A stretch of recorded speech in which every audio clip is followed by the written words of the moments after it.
So that would probably be the first step to this one. And then quite simply, what we're going to be doing is, like I said, just integrating that open B string. Okay, so as you can see, I'm going down, up, down, down, up, down. And then as soon as we get to the D string, now we're going to integrate that string skip, because we got to skip over the G string.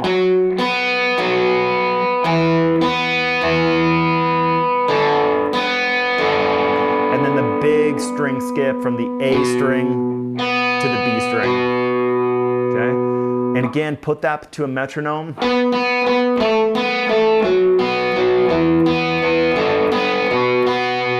Okay? It's a great one to just cycle through and work on your alternate picking, the palm muting, string skipping, and it's a classic track. All right, song number 4 is Rebel Yell by Billy Idol, of course featuring Steve Stevens on guitar. So this one's great for both finger picking and for hybrid picking, which of course are very important guitar techniques. And this is a great tune to work on these on.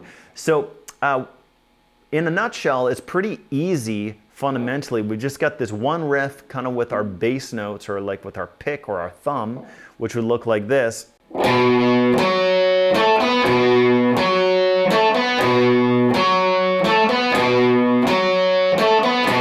Okay, and then with my pinky finger up here, you're going to want to be using probably your second and your third finger with your picking hand and just getting that going.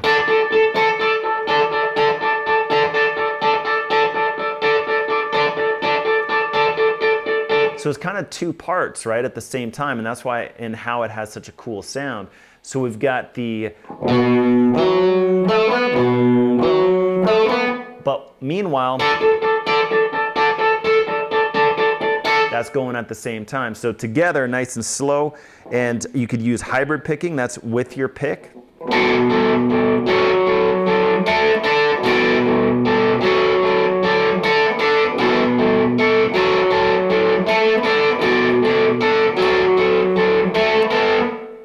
Okay, also you could use it and practice it just like traditional finger picking style, using your thumb.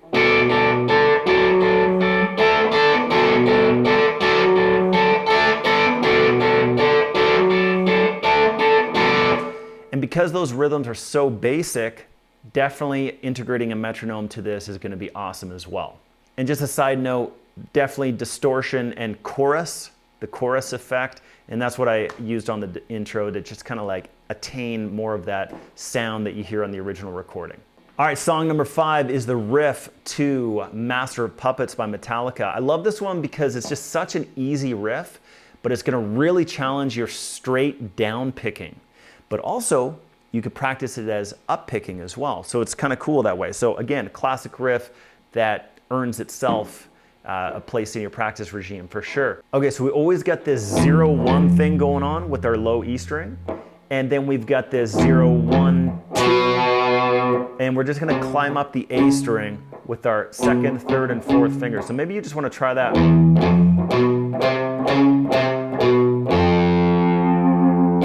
Very evil sounding, isn't it? So we got 0-1-2, 0-1-3, 0-1-4, 0-1-3, 0-1-2. Okay, and so the way that the boys from Metallica are playing that is with all downstrokes, and it gives it a very menacing type of sound. So, and downstrokes are very powerful in that way, just straight downstrokes.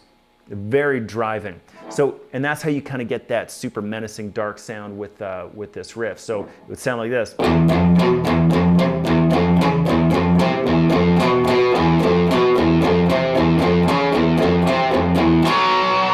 Okay, and there's some variations on the end of that riff. You're just going to want to look at the tab to learn those variations. But even if you were to just integrate that over and over and over, that's going to get the gist of it. But yeah, if you want to actually play the tune, look at the tabs. I get those all tabbed out for you. So also a big thing with this is that right hand placement that we talked about in Welcome to the Jungle, just finding that sweet spot zone. Not too much, not too little, just get that Goldilocks thing of just right, just to get that palm muted sound. So that's another thing. So again, all downstrokes, palm muting, We got this ascending and descending pattern. And also what I'm going to suggest for you is work on your upstrokes as well. Our upstrokes, commonly guitar players have very weak upstrokes. So this might give you an opportunity to just check in on your upstrokes, which, and you could play the whole thing like this with all ups.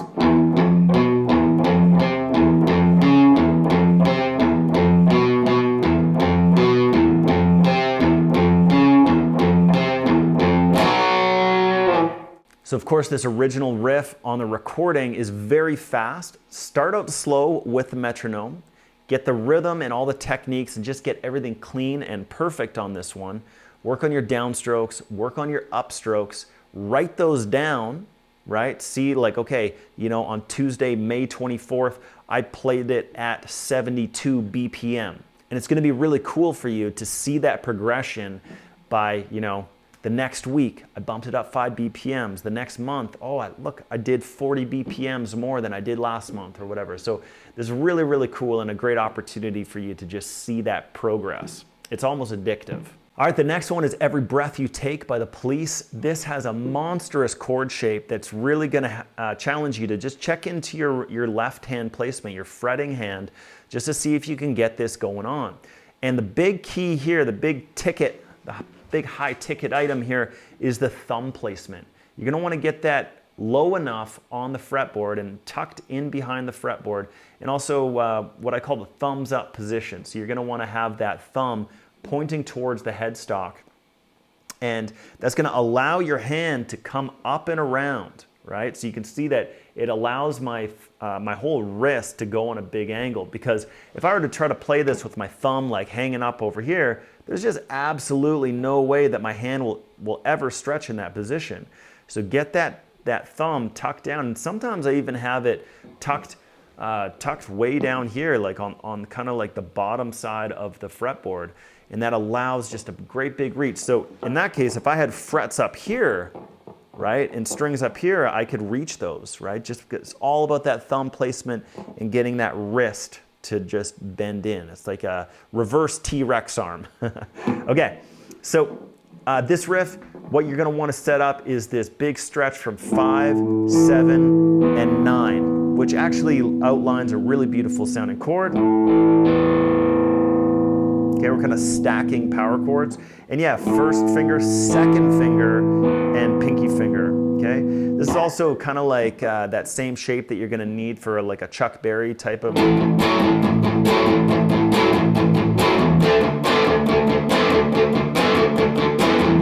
Okay, so that's just kind of like a bonus riff for you. Again, great practice for that one.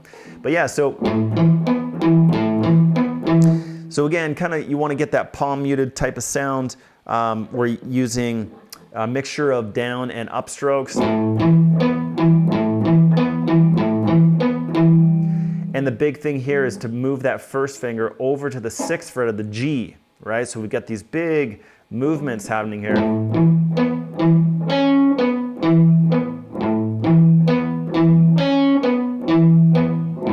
So even before you move on to the other 3 shapes of this riff, I would just sit there and just work on that.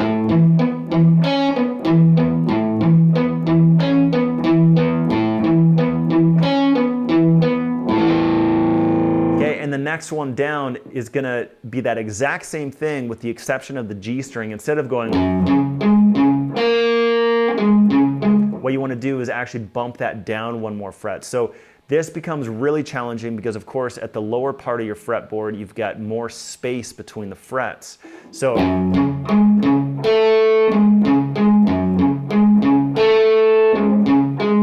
okay, and just follow the tabs for the other bits, but I'll just play those fairly quickly.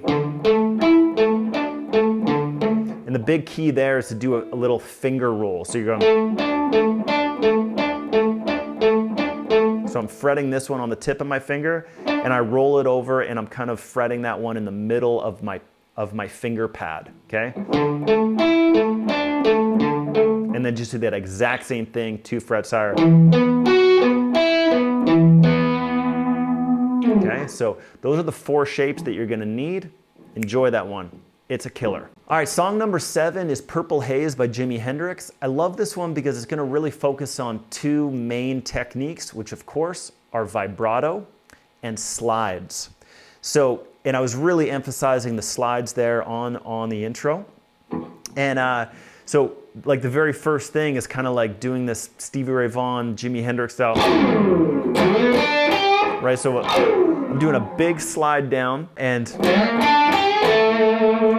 vibrato as well. So the very first step to this riff is just following the tab and just play it super plain Jane so you can get the main melody, which of course is one of the most iconic riffs of all time. It's very catchy.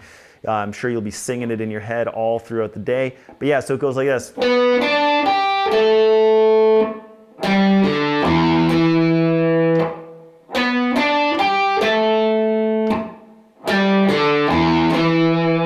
Right, just get that going on and just follow the tabs. Got that all tabbed out for you. Now, this will also challenge your tab reading skills because we're going to see all these big slides in there, right? So we're seeing this big, and there's no kind of like secret. I'm not like looking at the 15th fret and, you know, but it's just somewhere up here, you know, and I'm just kind of using my, I guess mostly fretting it with my 3rd finger and just sliding that down. And as you can see, I'm using an upstroke to get that going on, right? So it's just kind of becoming comfortable with slides and, you know, because that's such an important guitar technique.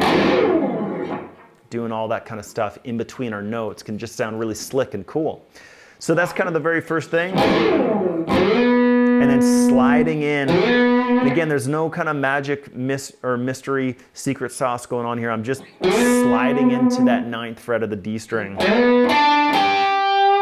Little bend there. And vibrato, okay? You can definitely put your vibrato to metronome and work on just that consistency with vibrato, okay? As you can see, I'm getting a big hand flutter there, hand twist, okay? It takes a lot of practice. Do request a vibrato lesson for me in the comments if you want to do a specific vibrato lesson. Be happy to do that for you. Anyways, so we can slide right down into, and again, more vibrato. So,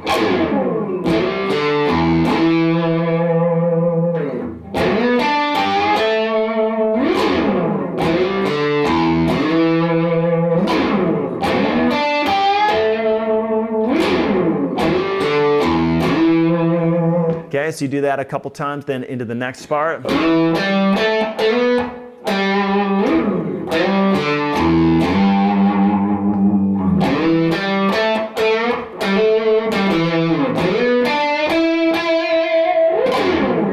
Right, all kinds of big slides, and this is just a great opportunity to really focus in on that awesome essential guitar technique of slides and vibrato.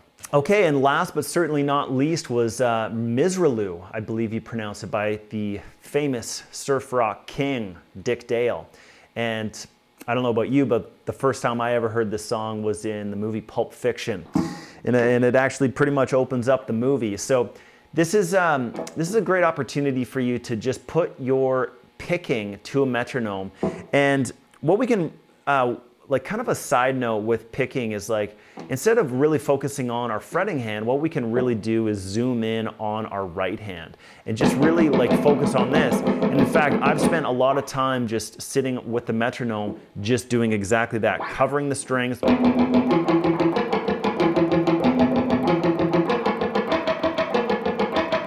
Okay, because of course we have our left hand, we have our right hand, and then putting them together can be a real challenge and it can be really sloppy. So it's kind of cool to just focus on one at a time, right? So this one's really gonna bring some attention specifically to your picking hand, but we've got this great iconic melody all on one string. So when you're really focusing on one string,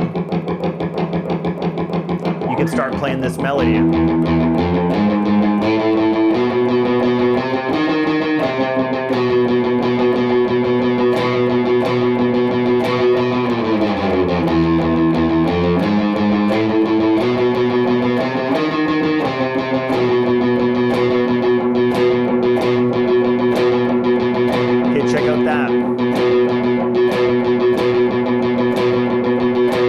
okay? It's a very specific kind of rhythm going on there. So,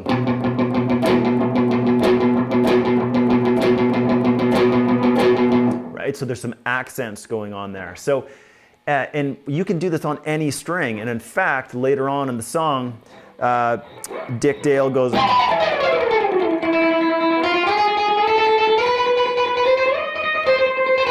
so what you're going to notice is that when you play that on the high E string, it's going to give you a very different feel to picking this melody. So I'm going to do a picking video very soon here, and all the stuff that I've discovered about picking, and I'm not like any kind of insane speed shredder type of picker, but I've definitely picked up some things along the while that allows me to play songs like this. And I look forward to sharing those with you. But I want to just show you that I'm gliding my fingers on my pick guard there.